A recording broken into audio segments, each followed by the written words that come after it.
Hello दोस्तों, मैं सीनादीप हाजिर हूँ आपके बीच एक और नई कहानी के साथ। निर्जला एकादशी व्रत की कथा। भीमसेन व्यास जी से कहने लगे कि हे पितामह, भ्राता युधिष्ठिर, माता कुंती, द्रौपदी, अर्जुन, नकुल और सहदेव आदि सब एकादशी का व्रत करने को कहते हैं, परंतु महाराज मैं उनसे कहता हूँ कि भाई मैं भगवान की शक्ति पूजा आदि तो कर सकता हूँ, दान भी दे सकता हूँ, परंतु भोजन के बिना नहीं रह सकता। इस पर व्यास जी कहने लगे कि हे भीमसेन, यदि तुम नरक को बुरा और स्वर्ग को अच्छा समझते हो तो प्रति मास की दोनों एकादशियों को अन्न मत खाया करो। भीम कहने लगे कि हे पितामह, मैं तो पहले ही कह चुका हूँ कि मैं भूख सहन नहीं कर सकता। यदि वर्ष भर में कोई एक व्रत हो तो वह मैं रख सकता हूँ, क्योंकि मेरे पेट में वक्र नाम वाली अग्नि है, सो मैं भोजन किए बिना नहीं रह सकता। भोजन करने से वह शांत रहती है, इसलिए पूरा उपवास तो क्या, एक समय भोजन किए बिना भी नहीं रह सकता।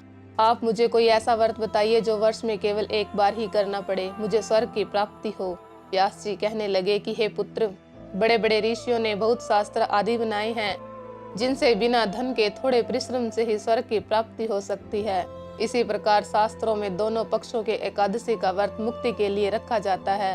व्यास जी के वचन सुनकर भीमसेन नरक में जाने के नाम से भयभीत हो गए और कांप कर कहने लगे कि अब मैं क्या करूं? मास में 2 व्रत तो मैं कर नहीं सकता। हाँ, वर्ष में एक व्रत करने का प्रयत्न अवश्य कर सकता हूँ।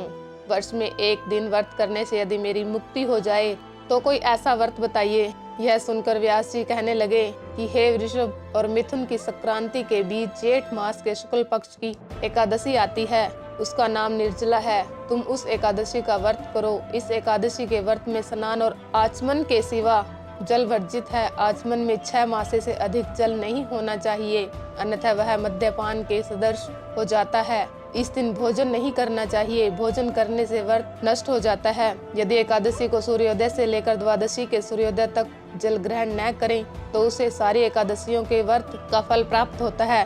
द्वादशी को सूर्योदय से पहले उठकर स्नान आदि करके ब्राह्मणों का दान आदि देना चाहिए। इसके पश्चात भूखे ब्राह्मण को भोजन कराना चाहिए और फिर आप भोजन करना चाहिए। इसका फल पूरे 1 वर्ष की संपूर्ण एकादशियों के बराबर होता है।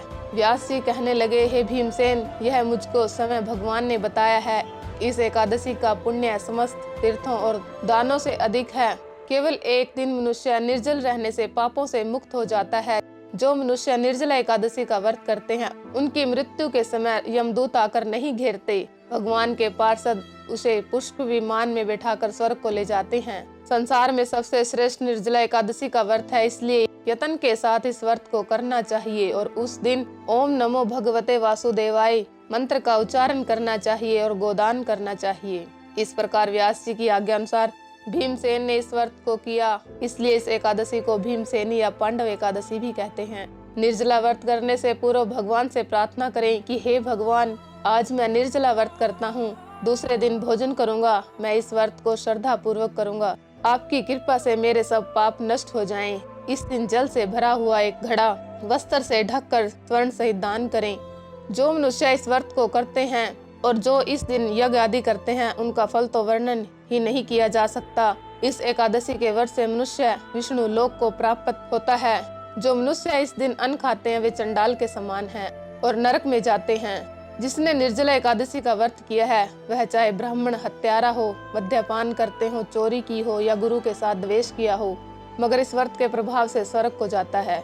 हे कुंती पुत्र, जो पुरुष या स्त्री श्रद्धा पूर्वक इस व्रत को करते हैं उन्हें अगर लिखित कर्म करने चाहिए, प्रथम भगवान का पूजन, फिर गोदान, ब्राह्मणों को मिष्ठान व दक्षिणा देनी चाहिए तथा जल से भरे कलश का दान अवश्य करना चाहिए। निर्जला के दिन अन्न, वस्त्र, जूती आदि का दान भी करना चाहिए। जो मनुष्य भक्ति पूर्वक इस कथा को पढ़ते या सुनते हैं उन्हें निश्चय ही स्वर्ग की प्राप्ति होती है। धन्यवाद। फिर मिलेंगे दोस्तों एक और नई कहानी के साथ। तब तक के लिए अपना ख्याल रखना।